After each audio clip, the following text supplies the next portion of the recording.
Hello, welcome to another episode of Everyday Amazing with Sky Alton. I have a very special episode for you guys. One of the hottest food influencers coming out of Sacramento. I think you guys are really gonna love her. I can't wait to introduce her. So without further ado, let's get into it. Everyday Amazing with Sky Alton. Everyday Amazing. Everyday Amazing with Sky Alton.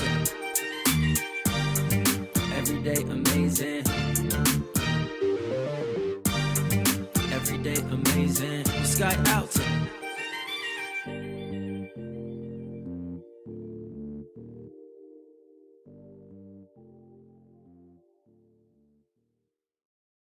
Welcome.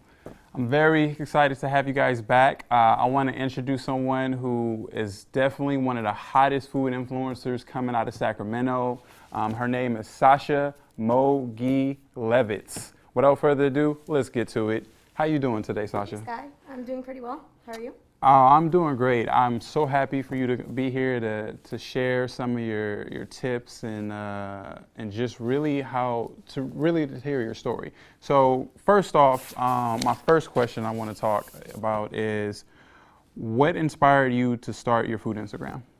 So I would say a lot of things inspired my food Instagram, like a lot. Okay. I would say first and foremost, probably my family. Okay. My sisters, they're always down to go get food. I have a little one, she's 8 years old. And then my other sister's 17, so I'm always like, come on, let's go get food. And so my sister, Emma, the little one, she would take my phone, start taking pictures, and I was like, oh, Emma. Then I was like, oh, okay, this picture's actually pretty good. Then my mom also, she takes pictures of everything. When I was like a child, younger, I got really annoyed, but now, honestly, I started to come to appreciate it. My dad as well, so he's really into marketing. He gives me the best tips, and I always go to him for advice, resume tips, marketing tips, so I kind of wanted to do something with it. As well as that, when I was a child, my mom would make a bunch of YouTube videos, so she would take pictures and make YouTube clips for us, like for our birthdays and everything, and I got kind of inspired by that, so I was like, okay, why not put everything together? And so I was like, okay, might as well. Now, is anyone in your family like into photography? Because it sounds like there's a lot of pictures being taken, and your mom creating videos. So,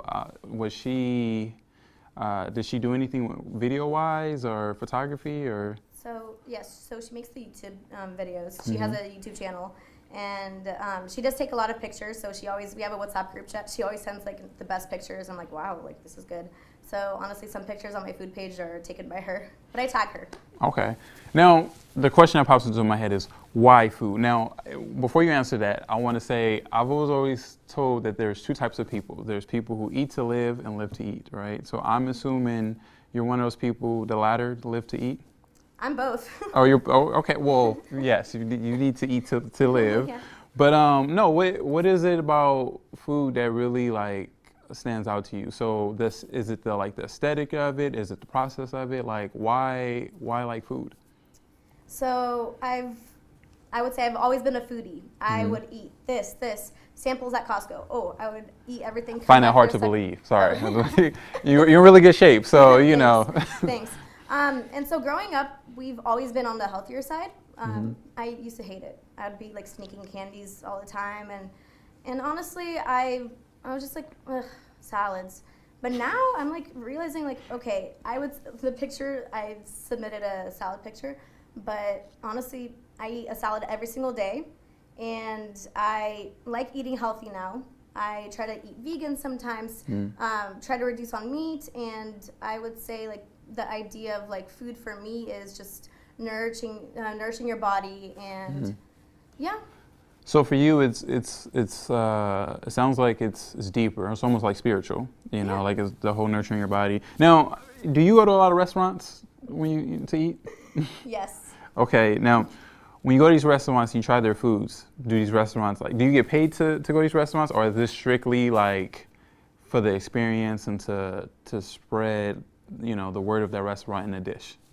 So I don't get paid, Okay. and when I do go to the restaurants, honestly, I just kind of observe. I like seeing like the ambiance. I like tasting the new food. But I do have to admit that if I do go to a restaurant quite often, I do have a special dish, so I refuse to eat anything new. But yeah, I like supporting local restaurants, and especially when I travel too, I like experiencing new cuisine and just kind of experiencing that aspect of culture. Now, when you go to a new restaurant, would you say do you automatically try like what's popular on the menu, or how's that process, like that selection process? Do you already have something in mind that you want to eat, or is it just kind of like the chef's choice? So for me, I'm very picky with eating. Okay. I've always been picky, surprisingly, because I'm a foodie. But I rarely eat meat. Okay. Yeah, I love shrimp. Like, it's pretty random, but I'm obsessed with shrimp. My favorite place right now, Dos Coyotes, I've been posting about it. I only get shrimp quesadilla. Like, that's the only thing. I'll get a protein bowl. The other day I got a protein bowl with shrimp. So it just kind of depends what I kind of like on the menu. So I'm a big seafood person. So that's Gotta have usually- seafood, okay? Gotta have seafood, yes. I'm with you there. Yeah. So okay. How much money would you say you spend on food like a month, like eating out? Just ballpark. So recently I've been going out a lot. Okay. It's pretty bad because I need to kind of slow down a bit. I'm a student. But let's say like 200. Okay, that's not too bad. I get it because you're a student, so that can seem kind of Yes. high. No, okay, then that drives me into my next question. How often do you cook at home? I cook every other day. Every other day. Okay. Now, do you also post like pictures of your recipes on your page and? Yeah, sometimes. So usually not, just Okay. because I eat it before I can take a picture. Because I'll be like nibbling on it and be like, okay, that doesn't even look good anymore to post. So but I've been trying to. I recently made like a poll on my Instagram. I was like, okay, who like wants this? Who wants recipes? Who wants like more eating out, like reels or anything like that? People like wanted recipes and they were asking for it. So I was like, okay. So I kind of made something. But usually it's kind of boring just because it's mostly salads.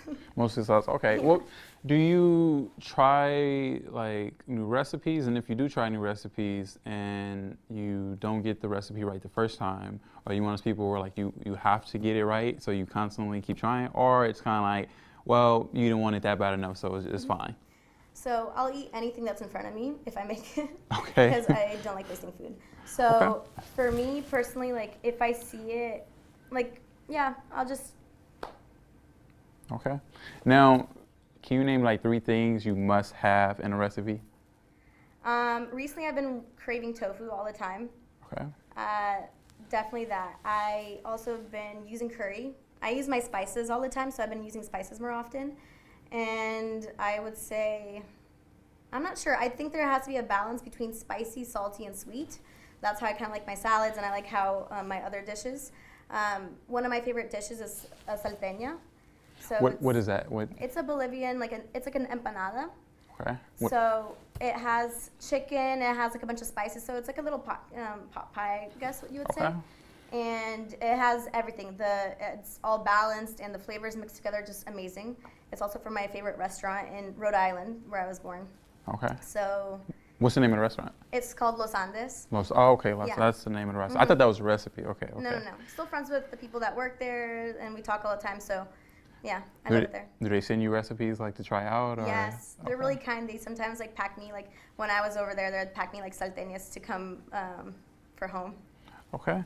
Now, you named 3 ingredients that you have to have or you're more likely to use, which I agree with you, by the way. A balance. You sound like a real chef right there, having a balance between all the different like flavors.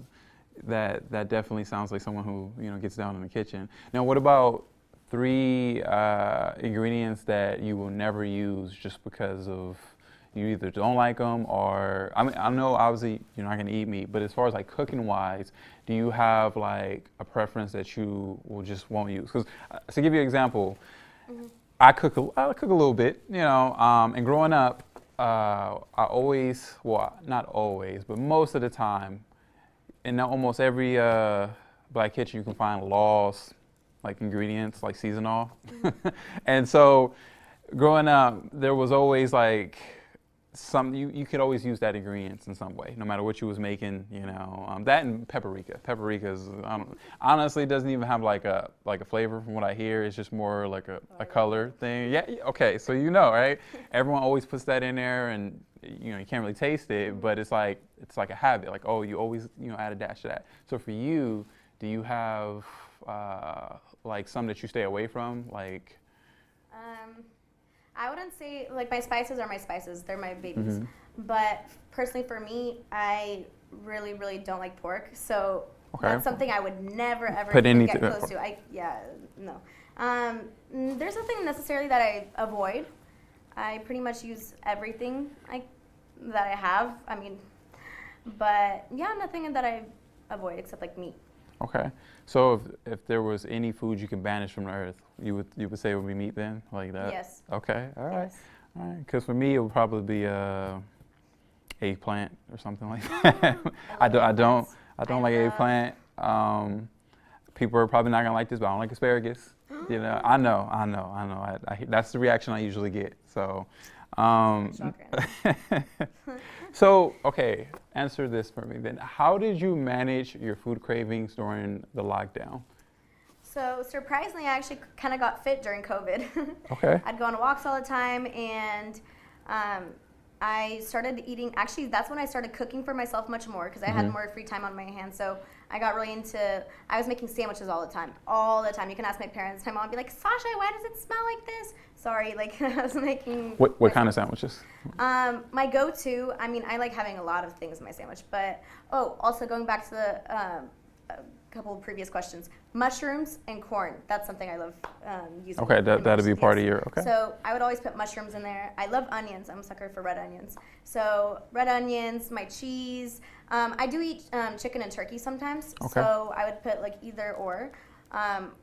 And then just like different things. I love my arugula, spinach in my sandwiches. But recently I actually found out that I'm like gluten sensitive and I'm allergic to wheat. So I've been staying away from all of that, and I've been eating pretty much gluten-free. And so I've been using gluten-free bread for my sandwiches. I make like wraps, lettuce wraps. So yeah, and sorry, with the COVID question. I would say that that's kind of what I was doing with COVID, and just got, I would say, healthier. I kind of realized what I like and what I dislike more, and so yeah. Listen, you're better than me because during COVID, I wouldn't necessarily say I ate healthier. I did get bigger, because I don't necessarily think I was working out the most, but I think that's amazing. It sounds like you really utilized your time.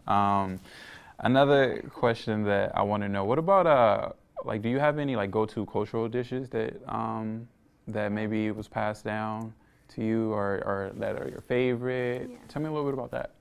So my grandma would always cook for me, and she has, it's kind of like a meatloaf, but it's not. So they're called kotletas. We're Ukrainian. Okay. So they're like little meat cakes, and they're the best. My dad and my mom makes them too, but my grandma was the one who initially started making them for me when I was younger. Another thing is it's called galupsi, and it's turkey meat, and it's like kind of lettuce wrapped. But funny story, actually, when I was in elementary school, I was still actually kind of like progressing with my English because it was my first language. And so I was the weird Ukrainian girl who everyone had their sandwiches, and I would bring my golupsi to the cafeteria. So when I'd open the thermos, everyone could smell the smell, yeah. Sorry, not lettuce, cabbage. Cabbage, so okay. when cabbage sits in the thermos for a while, I can imagine. So I love that. Also, my dad still makes it. So whenever I come back home to the Bay Area, he makes me something called pelimeni, and they're kind of like, I would say, like wontons, wontons dumplings, but they have meat inside. But I try to stay away from the meat. So sometimes it has cheese and it has like cherries. So I love when he makes that, and I don't even care about the wheat allergy. I'll still eat that. Okay, so you're willing to sacrifice the stomach ache for yeah. that? Okay. Now, listen, I have a few dishes I feel that way about, so I can definitely understand that. So something you just said, you talked about growing up and then like English being your second language, correct? I just thought of cultural exchange. Do you anytime I know sometimes jobs they have it like potlucks or schools sometimes will have it where you can bring in dishes. Did you ever participate in that and kind of try to share a little bit of your culture with your friends and classmates and stuff like that? I think I remember I did this in 3rd grade, and I remember I think I brought in my favorite candy, So we have this store called Babushka back home in Walnut Creek, where my parents live. And so there's like these candies, and I was obsessed with them. I'm still obsessed with them. And I'm not a big fan of chocolate, so they're kind of like sucking candy. So I'd bring them, and I'm pretty sure, that's the ones I brought, shapuchka. And you actually brought a few photos for us to like look at. We're gonna take a look at those, and maybe you can tell me a little bit about why you chose these photos and what they are. Okay. So the first photo I think we have is, tell me a little bit about this. So this is my go-to salad. This is what I usually make every single week. And since I am a student, I do bring my lunches to school. So something easy, I just make at home, something with balanced flavor. And so that's pretty much my go-to salad. Now what is in it? So there's, I believe this is arugula. There's nuts. So I like to candy my nuts, or I might like to make them kind of smoked. So I actually do use paprika. Okay, see, the paprika is very popular. Yeah. And this next photo is ceviche. My sister works at this restaurant. It's called Havana. So I went here for one of my best friend's birthdays for bottomless mimosas, but of course I had to order something to eat. Okay. So I got ceviche. Over here, this is poke, my go-to seafood place. I just found this poke place in Davis, where I live, and I was in shock. I ate the whole thing. What's the name of it? It's okay. Good Hawaiian people. Good Hawaiian people. Okay. All right. So there's something that stands out. Looking at those photos, how long does it take for you to get the perfect Instagram shot of your food? So let's just say I'm not a photographer at all. That's probably been my biggest struggle with everything, because I keep on getting my phone stolen, so I keep on needing to downgrade my phones. So my camera quality is not always the best, but I would say I have 10 photos, and I have to choose the best one. So 10 photos of each food shot. Yeah. And then out of the 10, then you narrow it down to the best 3, and then from there, Yes. okay, all right. So what would you say your family and friends say about your food page? Because like I said, I saw it, and the first thing I thought was wow, it definitely made me hungry. But then I thought about the process and the dedication someone has to have to be able to post this consistency. So what would you say one needs to have to grow an Instagram page like that? Lots of friends, support, and good food to eat.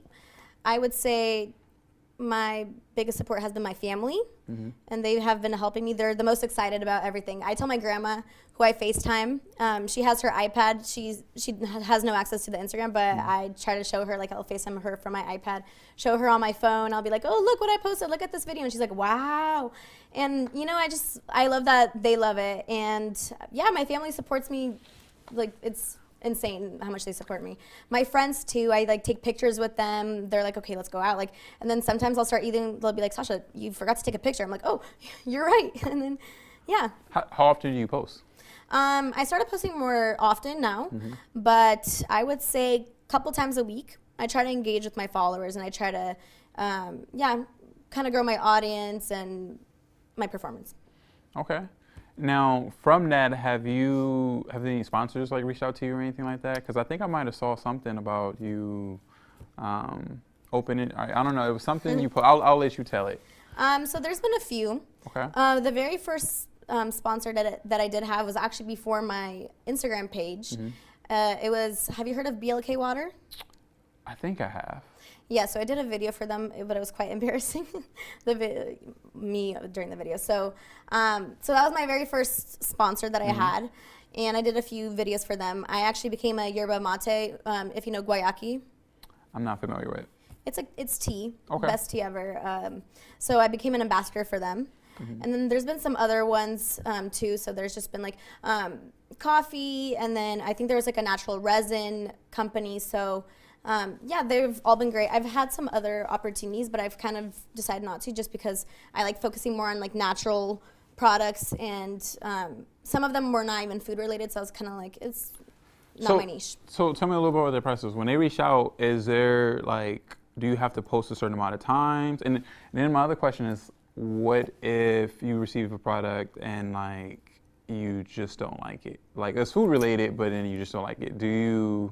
How do you handle that? Like, because obviously you want to be like honest with your audience, but can you be honest and tell them like, listen, this is how I honestly feel about it, and then still post it, or like, how does that process work? That's a really good question because I was just talking to my friend about this. So I will try to be honest, not the most honest, but since I'm being sponsored, but there's been one time, I'm not going to say which company, but I didn't like their products, so I just kind of ended it with them because I didn't support it, and also I kind of started researching more on it, and I was just like, okay. So I'll personally tell them, but I don't want to embarrass them or kind of make it into a big deal. Right. That's for Yelp.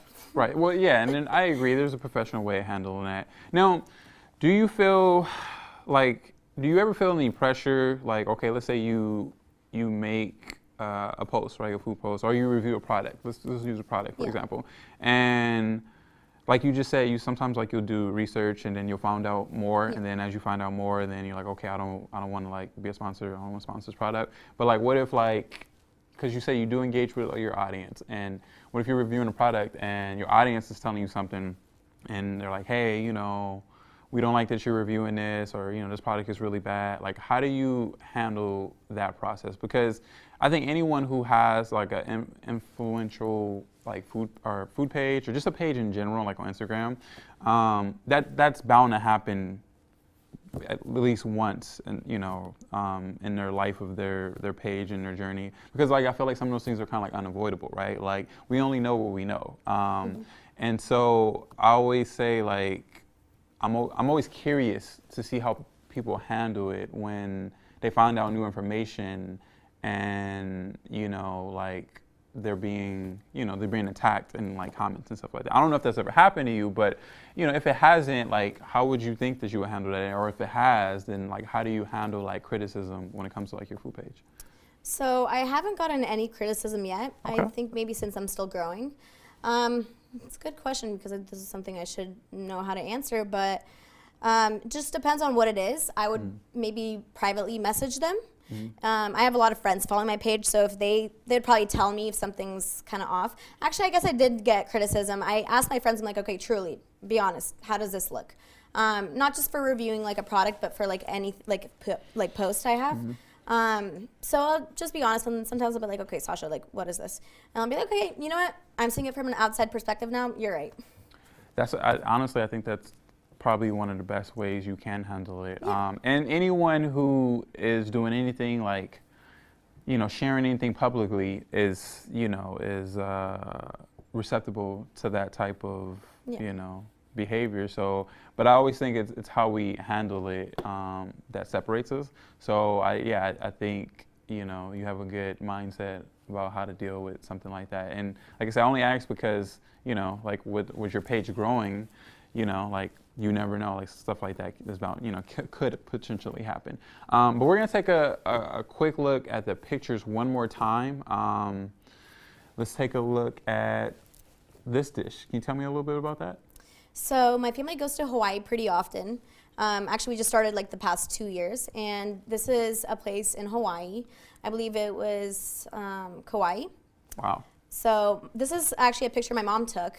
And that's beautiful. I'm so thankful for her because actually this trip she was taking all my pictures. So I am obsessed with sushi, like absolutely obsessed. So Sushiritos, this is in Las Vegas. I actually went like a month ago. I was like, okay, I'm craving sushi. I need my seafood. So we found a sushi place and I was like, oh my gosh. So of course I had to take a picture with the sushi.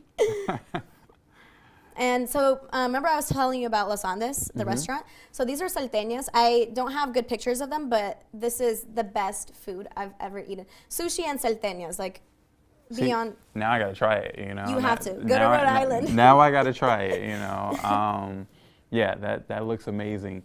So, you just mentioned, you travel to Hawaii, your parents go often. What other countries have you traveled to and had, the local dishes out there? And do you have a favorite? That's a good question. So I've traveled. I've been to a bunch of countries in Europe. The most exotic country I've been to was China, and I tried the food there. And people have this kind of like stereotype thinking like Chinese food is like Panda Express. Not at all. The food in China was very, very different. They had like dim sum, wontons, and they had different types of foods, and just completely different than what is viewed as Chinese food here. I thought that was the most interesting and unique experience I've ever had because it was such different flavors, and I've never tried anything like it. As well as that, in 2021, my mom and my sister and I went to Greece. Wow. And we tried like authentic Mediterranean food, and it was just amazing. Tzatziki sauce, do you know tzatziki sauce? I hope to know one day. So I think it's like a yogurt sauce, and you can eat it. I buy it sometimes like at Safeway and just eat it with carrots or something. It's amazing. So highly recommend to try it. As well as that, well, when I went to Ukraine, they had a bunch of different foods too that I was kind of in shock because here, like my family would feed me like Ukrainian Russian food, but there was completely different and kind of differently made. And so I was just also kind of in shock because there was like such a wide variety. Yeah, and also Mexico. So we traveled to Mexico, but we don't always stay at the resorts. We go and like explore. That's what we usually do when we travel. We don't like staying in like the very touristy spots. We like exploring and seeing like how people actually live.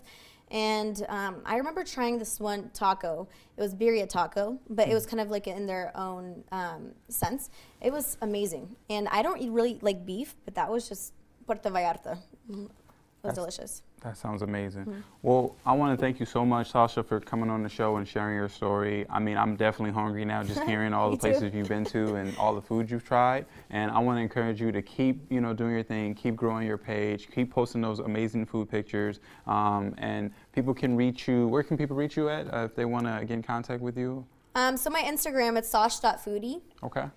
Yeah, so reach me on there. Sounds good. I hope you enjoyed tonight's episode. Stay tuned for the next episode with Everyday Amazing with Sky Alton. And always remember, you can check me out on Instagram at Sky_Alton and on YouTube at Everyday Amazing with Sky Alton. Until next time, we'll see you then. Everyday Amazing with Sky Alton. Everyday Amazing. Everyday Amazing with Sky Alton. Everyday Amazing.